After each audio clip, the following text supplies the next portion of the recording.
Hello friends, आज हम पढ़ेंगे रिस्टोरिंग फोर्स। जैसे कि आप जानते हैं कि अगर हम एक स्प्रिंग को उसकी ओरिजिनल पोजीशन मान लेते हैं कि ये है, अगर इसके ऊपर एक अनबैलेंस फोर्स लगा के इसको आगे की तरफ से खींचे तो जितना ज्यादा हम फोर्स लगाएंगे इसका डिस्प्लेसमेंट उतना ज्यादा आगे की तरफ बढ़ता जाएगा।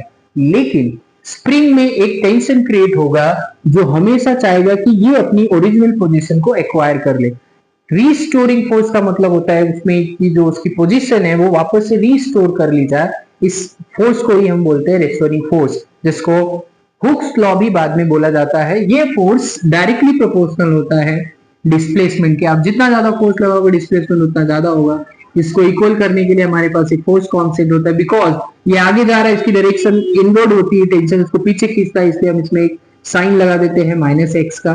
और एक रिस्टोरिंग फोर्स कांस्टेंट k का इस्तेमाल करते हैं, जहां पे F को हम बोलते हैं रिस्टोरिंग फोर्स और K को बोलते हैं रिस्टोरिंग फोर्स कांस्टेंट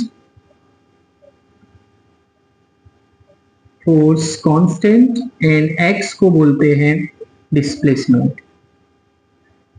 और लास्ट में इन दोनों को मिला के इसको हम हुक्स लॉ भी बोलते हैं। Thank you. ये थोड़ा नॉर्मल तो डेली